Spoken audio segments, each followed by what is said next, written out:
mochileiros e mochileiras da galáxia, está começando um novo episódio do Cosmos Podcast. Eu sou o Felipe Valer, um dos apresentadores, e agora irei chamar para esta nova aventura o meu parceiro, que sugestivo, meu amiguinho The Wells, o caçador de histórias. E aí, pessoal? E aí, Valer?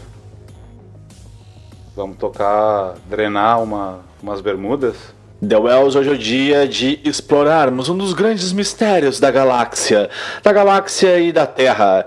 E trouxemos nesta leva 2023 do Cosmos Podcast um lugar inóspito, mais conhecido como o mistério do Triângulo das Bermudas. O Triângulo das Bermudas, que também é conhecido como o Triângulo do Diabo. E antes de começarmos este episódio, a hora do jabá. Mentira, não tem nenhum patrocinador. É só para avisar que vocês podem escutar os episódios no Spotify, Google Podcasts, Amazon Music, iTunes e YouTube. E acompanhar as notificações no Instagram e no Twitter. É o mesmo @NerdCoficial. The Wells. O que é o Triângulo do Diablo? Bom, o Triângulo das Bermudas, o Triângulo del Diablo, né?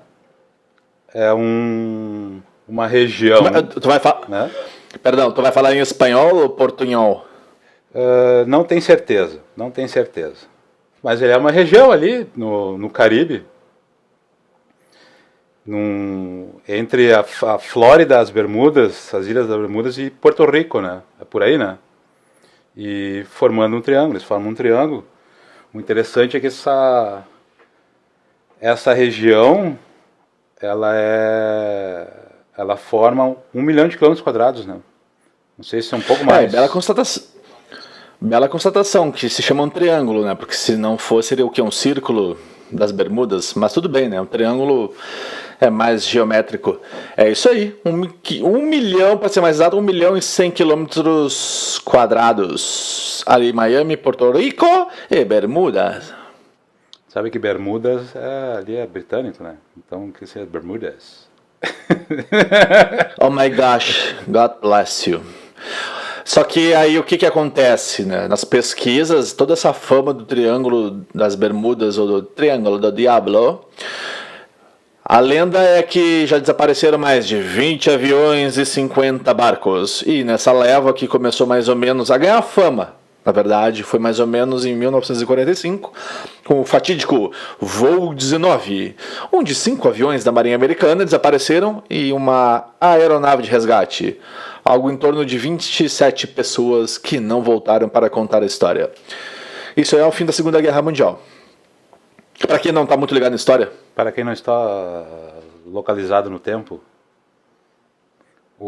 Na verdade não é lenda esses acidentes, né? Eles são constatados, 50 naves e 20 aviões, ou é o contrário? São 20 aviões e 50 barcos. Não. A matemática não interfere. Muita gente desapareceu. O problema é que... O porquê desapareceu... E o cálculo... Aparentemente, o cálculo misterioso, fatídico, público e que gerou toda a polêmica começou mais ou menos em 1945. Aí tem uma série de debates, porque eles dizem que já havia uma centena de desaparecimentos antes de embarcações marítimas e não existe um número exato, mas eles chutam essa média, assim, fora outras coisas que aconteceram depois, mais recentes. Mas a gente está trabalhando em cima desse número inicial. A única coisa que eu acho engraçado, esse número 45, né? Fim da Segunda Guerra, começou a polêmica do triângulo equilátero, né? Quadrático, e também que está bem pertinho de 47, né? Roswell. Sabe, agora é interessante que tu falou essa questão de estar próximo do incidente de Roswell. O autor, o personagem que foi o primeiro, na verdade não foi o primeiro, mas a partir dele começou a ficar popular e gerou interesse na sociedade, mas nos acadêmicos, nos Estados Unidos, o pessoal da universidade, foi um autor que se chama Charles Berlitz, que é o neto do fundador das escolas Berlitz de idiomas, né? Ele, em 1974, ele escreveu um livro que, na verdade, o que é o Berlitz, o Charles? Ele herdou essas academias, de idiomas do avô, né, do Berlitz, e ele é um linguista. E ele escreveu um livro que foi lançado em 1974. Antes disso, ele tinha escrito um livro bem interessante que é Native Tongues, Línguas do Mundo. Nunca li, mas pelo que eu vi da orelha do livro e pelo assunto, ele parece ser bem interessante. Mas ele lançou em 74 o livro Triângulo das Bermudas. E um dos livros, o livro seguinte ao Triângulo das Bermudas, dele, é sobre o incidente de Roswell. Então é bem interessante, me chamou a atenção agora que tu comentou, de Roswell em 47. E a cronologia dos lançamentos dos livros do Berlitz é em sequência, né? Interessante isso aí que tu falou. Estou achando que nós estamos vivendo uma Matrix conspiracionista de alguém que tem muita imaginação para inventar coisas misteriosas. Só indo na tua viagem, essa lenda moderna do Triângulo das Bermudas também tem uma publicação de 1950, um artigo escrito pelo Edward Van Winkle Jones. Não é o Indiana Jones, mas tem Jones no sobrenome. Membro da Associated Press. Eu ia falar isso bem na hora. É bom frisar, né? Associated Press. Então, assim, não é qualquer folhetim. Os caras certificam que é uma publicação séria. E aí o Jones da Associated Press. Boa pergunta. E o Jones aí, ele relatou, né, que já tinham desaparecido muitos navios e aeronaves, incluindo esses 5 torpedeiros da Marinha, né? Que desapareceram em 5 de dezembro de 1945. Então, foi, digamos assim, né, a publicação onde começou todo o Huawei. O que tem que vem hoje do Triângulo das Bermudas, as tais lendas? Mano, tem tudo que tu possa imaginar do porquê que aquela região é muito doida. Tem desde, será que ali existe um buraco negro? É a primeira vez que eu vou ver um buraco negro dentro da água, mas tudo bem. Mas tudo é possível, né? Aí o outro que já estamos no revival do episódio anterior, mas que é interessante, que poderia ser a superfície do continente perdido de Atlântida. Que daí eles dizem que como tinha aquilo que a gente falou, uma super tecnologia altamente desenvolvida e que a gente não apontou muito no último episódio, os famosos cristais de fogo, que ainda estariam ativos, causando essa interferência, né, nos equipamentos dos aviões, das embarcações, e aí que faz o disappear. É interessante isso que tu comentou da tecnologia e agora dos cristais de fogo. A maior perda que a Marinha Americana já teve, não sendo em combate, foi em 1918 com o USS Cyclops. 308 homens, 308, 309. Partiu das Bahamas, que era conhecido antigamente o cemitério do Atlântico, né? Ali as Bahamas, aquela parte da região só da Bahamas, assim. E a carga dele era de magnésio, a carga do Cyclops. E curiosamente, as outras 2 naves irmãs do Cyclops, que eram o Proteus e o Nereus, que foi constatado que eles afundaram porque era uma falha estrutural devido à sobrecarga de uma carga similar, de um mineral similar ao magnésio. Claro, esses 2 outros barcos eles caíram no Atlântico Norte. Mas voltando à questão como é que era? Diamantes de fogo que tu comentou? Era diamantes de fogo? Cristais de fogo. É interessante a questão da carga do Cyclops ser de magnésio. Mas isso é só um dos porquês de que teoricamente poderia dar uma racionalizada no porquê deles afundarem, né? Não o porquê de não ter sido encontrados. São duas coisas diferentes, né? Duas perguntas. Eu ficaria triste se essa carga desaparecida fosse um carregamento de cerveja. Aí nós teríamos uma tragédia. Mas cristais de fogo... Me lembra o cavalo de fogo que passava no SBT, então não faz muita falta. Mas tem uma coisa que é a que eu mais gosto das lendas do Triângulo, do Diablo, que aí essa é a melhor. Que existe um monstro marinho, o Kraken. The Kraken. Kraken! Parece o nome de bolacha. Kraken. Que é o monstro da mitologia, né? O monstro que está na mitologia e tal. Pois é, aí tem o Kraken naquela região. Eu só queria saber como é que o Kraken faz para pegar um avião, né? O barco até tudo bem, mas o avião aí já fica difícil, só se o Kraken voa, né? Então, já acho que... Tipo, se fosse que nem o Godzilla, né, consegue fazer alguns super pulos. E aí vem Cara, é a clássica, né? Impossível não ter uma teoria ou uma história onde não tem a turma dos OVNIs. Sempre tem um momento ufológico para dizer que todos os problemas, porcarias que acontecem, os OVNIs são envolvidos. É engraçado que é mais fácil as pessoas colocarem o porquê dos fatos que eles não têm como explicar em OVNIs do que em algo divino, né? Eu tô tão viciado em ler coisas onde o problema são os OVNIs que eu vou começar agora também a parar de pagar boleto e vou dizer que a culpa são dos OVNIs.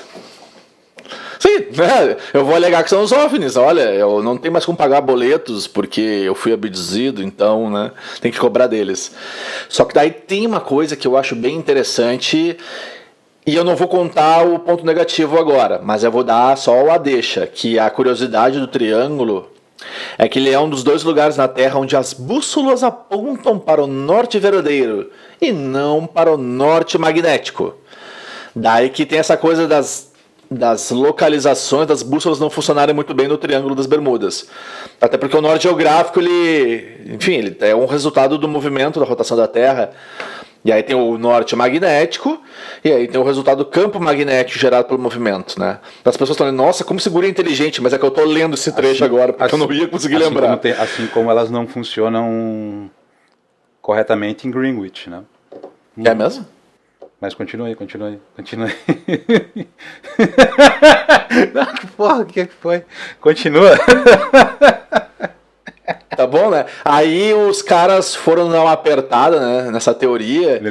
E aí, lá em 1970, a Guarda Costeira dos Estados Unidos, né, tentando explicar os desaparecimentos, aí eles falaram, né, contaram a história, tá? Que eu acabei de explicar agora, eu vou repetir.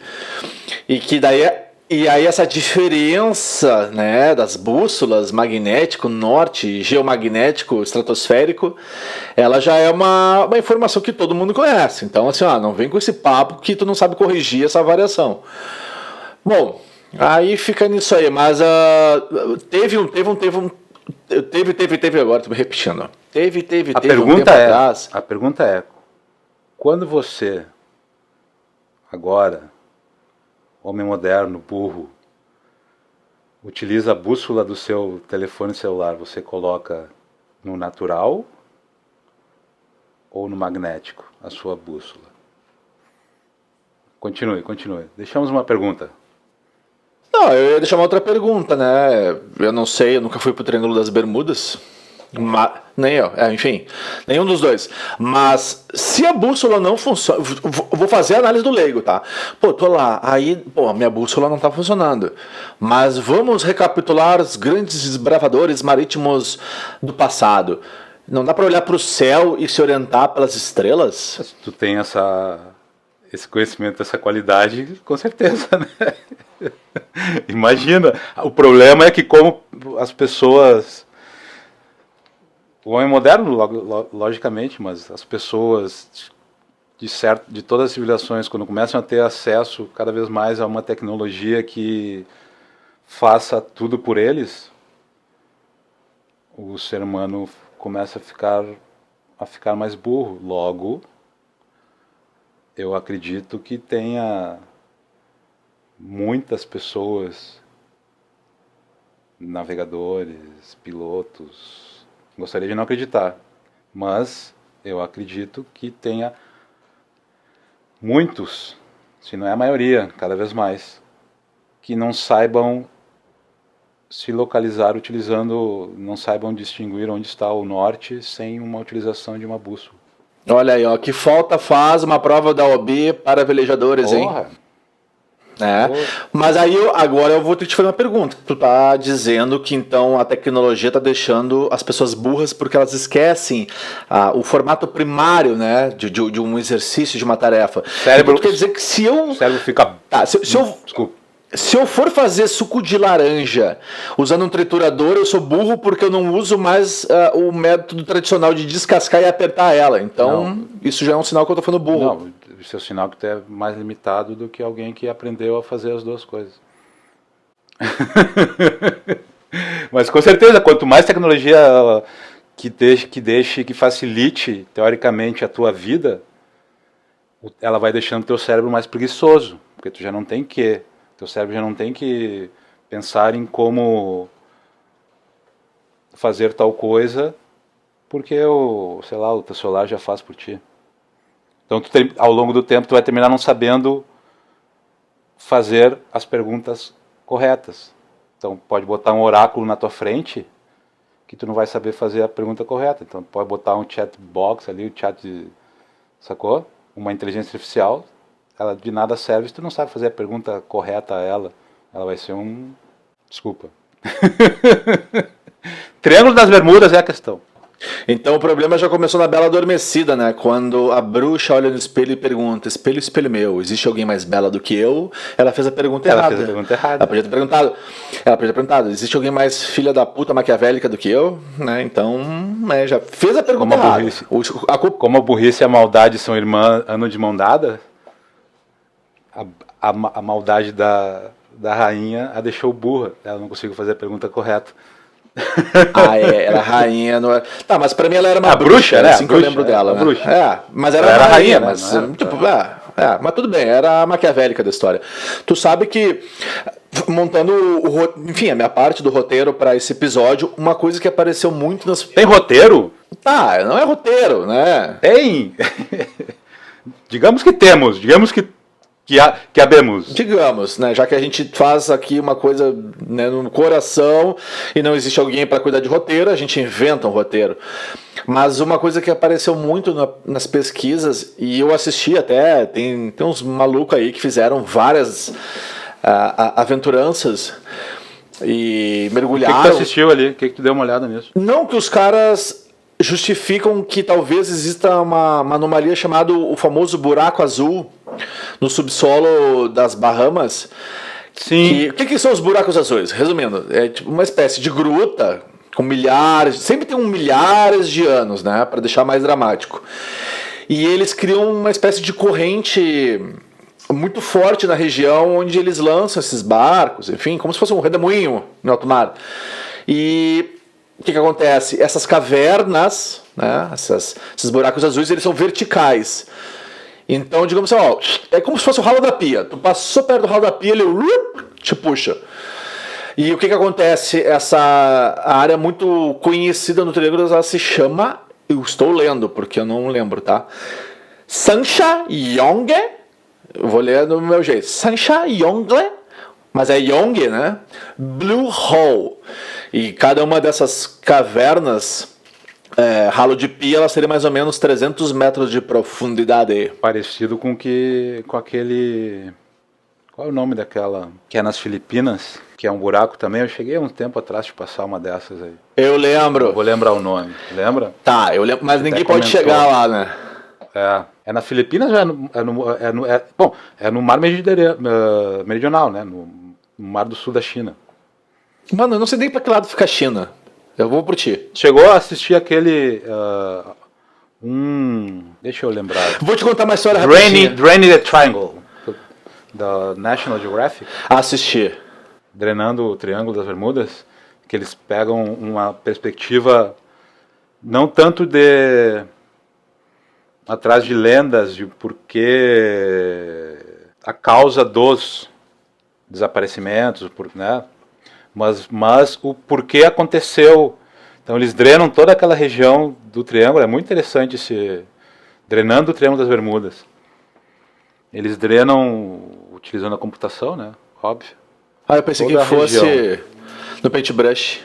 E daí o porquê tem uma parte que mostra que aquela região das Bermudas e Bahamas, elas muitos anos atrás, como dissesse, que é bom botar muitos, que assim tu afasta a proximidade do teu erro.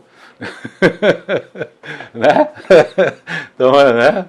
Muitos, 3 pontos suspensivos, muitos. Era vulcão, eram todos vulcões. E o que sobrou,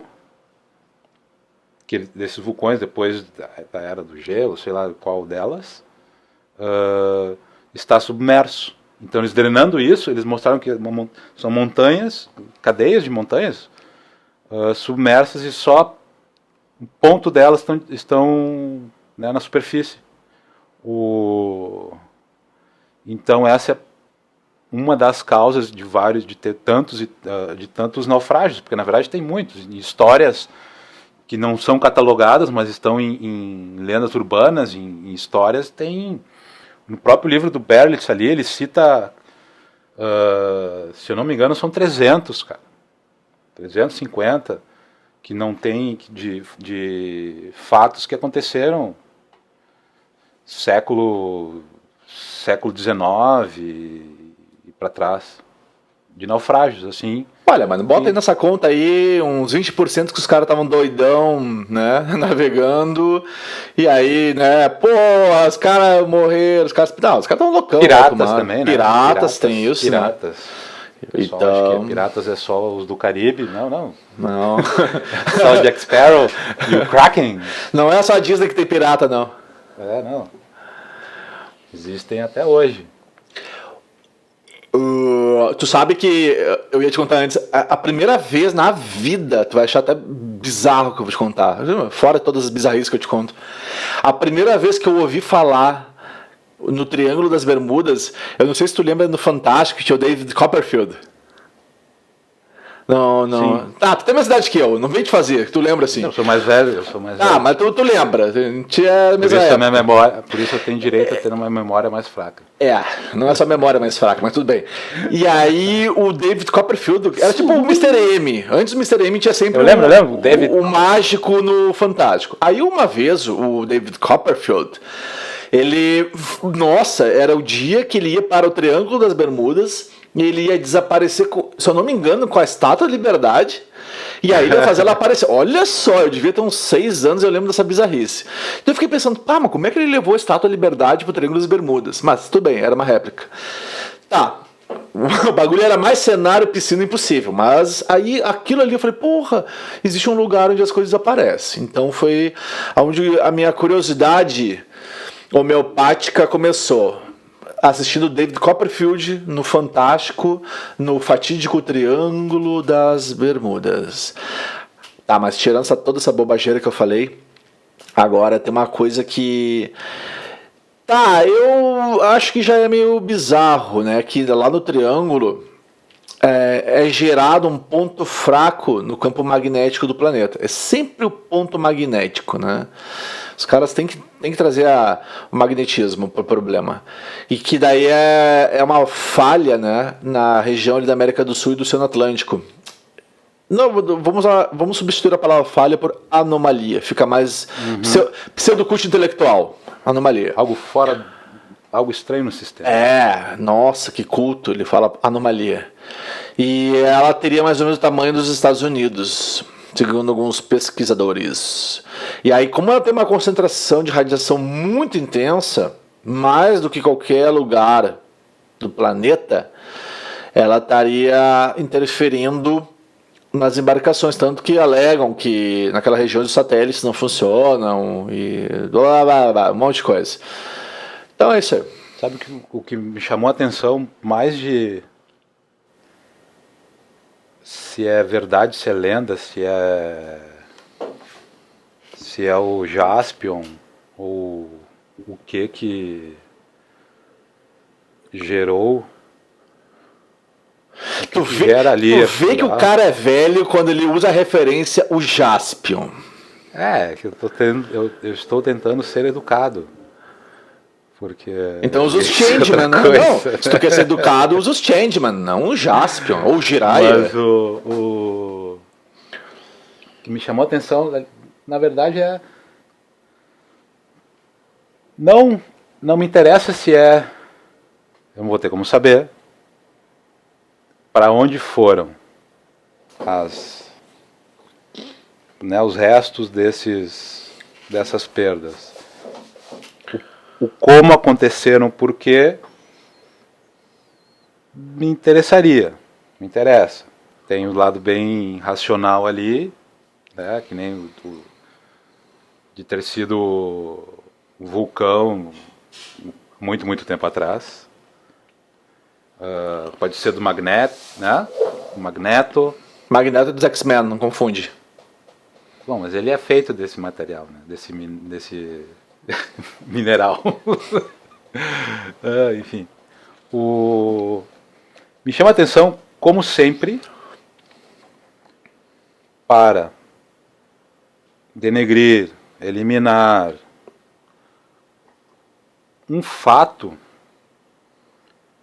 para torná-lo bizarro ou sensacionalista, sempre é preciso, primeiro, alguém que o publicite, ou seja, que seja o seu porta-voz positivo, seu porta-voz, né, obviamente, que o coloque à luz, mas sempre rapidamente, logo depois,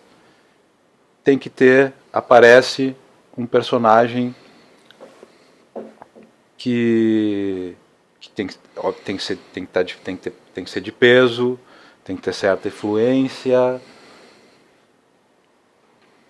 personagem de pessoas físicas ou jurídicas que refute o anterior, e sempre rapidamente. Assim, algo imaginário, você pode explorar, deixando esse fato e essa região dentro de perigos imaginários, sensacionalistas, tu pode explorar essa região, dizendo não vá lá. E é na história, e é fatos que, depois do Berlitz ter publicado o seu Triângulo das Bermudas, no ano seguinte, o Larry Kush publicou, o Larry Kush, que era um bibliotecário da Universidade do Arizona, e diz que ele começou a achar estranho como muitos dos alunos começavam a ir ali pedindo livros sobre o assunto. Chamou a atenção, então ele foi e escreveu um livro que é... Como é que é o nome? Triângulo das Bermudas, o mistério resolvido. O livro, né? O mistério resolvido. A humildade do autor. E é bem interessante isso. Sabe que sempre tem um respaldo, né? E, por exemplo, o Berlitz, neto do Berlitz, ele... Não, termina. O Berlitz, o neto do original, ele era membro da Mensa International, que The Wells, lembra assim, ó, o público e eu não estamos no mesmo patamar pseudoculto intelectual que Vossa Senhoria. Explique, fato bem interessante. Nos explique o que é essa porra que tu tá falando, por favor. Mensa Internacional é uma sociedade, uma fundação cujos seus membros só são aceitos com QI acima de 98 de inteligência. Então nós não podemos entrar, resumindo. Não, nem pela calçada, correto? E obviamente, sendo o Berlitz, né, das academias, sempre tem um peso muito grande. Interessante dele ser membro da Mensa, tem um respaldo atrás. Logo depois, se vocês tiverem interesse, vocês vão atrás do que ela é e seus membros e seus, né? E o Kush, curiosamente, ele é membro da CSI, da CSI, que é o Comitê para Investigação Científica. Ah, eu achei que CSI era aquele seriado. Também é. Então sempre para... Esse foi o lado que mais me chamou a atenção, porque sempre tem dois lados para tu não deixar, para tu tirar o interesse das pessoas em pesquisar, ir, frequentar certas regiões. Eu só tenho... A gente sempre brinca, né, que a gente tá se lixando para a resposta, a gente gosta das perguntas. Então, com toda a pesquisa, enfim, todos os nossos papos, nossos rolés intelectuais sobre esse assunto, eu termino a minha participação com a pergunta que eu gostaria de ter a resposta, do por que toda essa bronha, toda essa lenda, todo esse auê acontece ou foi direcionado para aquela região chamada de triângulo, que poderia ser um equilátero, um quadrado, um círculo, né? Ali, por que é aquela região que foi definida como grande mistério? E não foi, por exemplo, o mistério do Triângulo das Bermudas lá em Tramandaí ou no Piscinão de Ramos? Porque tem que ser lá num lugar onde ninguém pode ir. Sabe? É como aquela história lá do Rei Leão, né? Tudo que o sol toca um dia será seu, daí ele olha pro horizonte. É mais ou menos isso. É lá, ó. Ninguém pode... Tipo, não tem como pegar um ônibus e... Pô, vou lá investigar. Não. Cara, lá tu só vai se tu tem grana, uma embarcação, suporte, sabe? Então só essa pergunta que eu deixo. Por que é lá o triângulo e não em Tramandaí? E por que é lá, sendo que, de acordo com pesquisas da WWF e da Allianz, o Triângulo da Bermuda não está entre os 10 lugares mais perigosos de navegação, de zonas de navegação. Não está. E por que todo esse auê, né? Ah, eu tenho uma teoria. O Mediterrâneo, o leste do Mediterrâneo, o mar, o Black Sea, o Mar Negro, o mar das Ilhas Britânicas, o mar Nórdico, o mar do sul da China, o mar meridional, eles fazem parte. Eles estão nessas zonas de perigo. O Triângulo das Bermudas não. Eu tenho uma teoria. Que lá no final da Segunda Guerra, aquela região não tinha, né, um turismo, uma economia de turismo. Aí alguém muito inteligente chegou e disse no Ministério do Turismo: precisamos criar o pacote turístico, o turismo do mistério. Então vamos lançar teorias, lendas, mitos, fofoquinhas, para que todo mundo venha nos visitar aqui. E agora nós somos as Bahamas, Bermudas, é isso aí, turismo do mistério. Turismo do mistério para os piratas do Caribe. Uau! Olha, sendo bem sincero agora, foi um episódio bem complicado de de se construir, se elaborar, pesquisar, filosofar, mentalizar e viajar, porque não se sustenta muito o que acontece ali, sabe? Eles jogam para um lado, para o outro, as próprias informações, as teorias são muito fracas.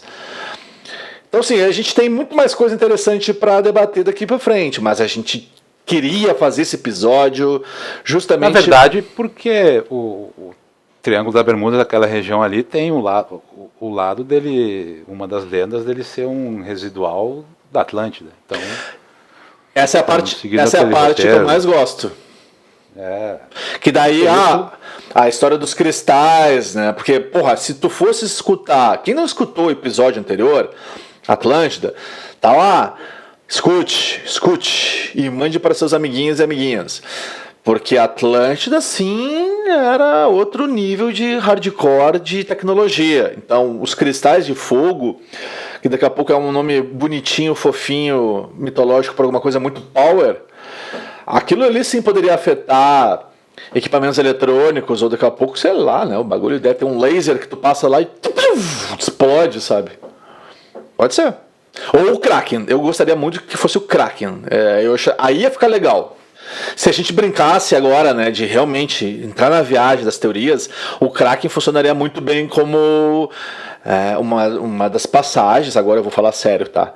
Uma das passagens bíblicas, na hora da revelação, né? Do Apocalipse, onde uma besta irá surgir do mar. E aí eu digo assim, imagina se é o Kraken que surge daquela região ali, daí faria todo sentido bíblico. Existe um Godzilla tropical. Pessoal, a gente tentou criar para vocês aqui aquela velha conversa. A gente não tem respostas. A gente traz para vocês assuntos interessantes e algumas perguntas que a gente não consegue responder.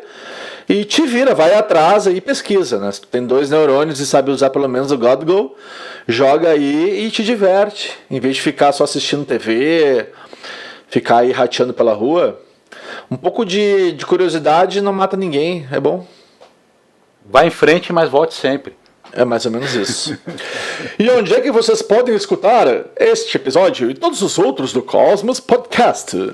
É no Spotify, Google Podcasts, Amazon Music, iTunes, YouTube. E só para citar, o Cosmos Podcast, como o The Wells sempre diz, faz parte do guarda-chuva da Nerd S.A. A Nerds, que vocês podem acompanhar no Instagram e no Twitter, que é no @NerdSAOficial. Para os dois. The Wells, eu deixo para você um olhar carinhoso de quem está se despedindo, mas que quer te ver em breve. Um abraço e até breve. Mochileiros e mochileiras, até a próxima!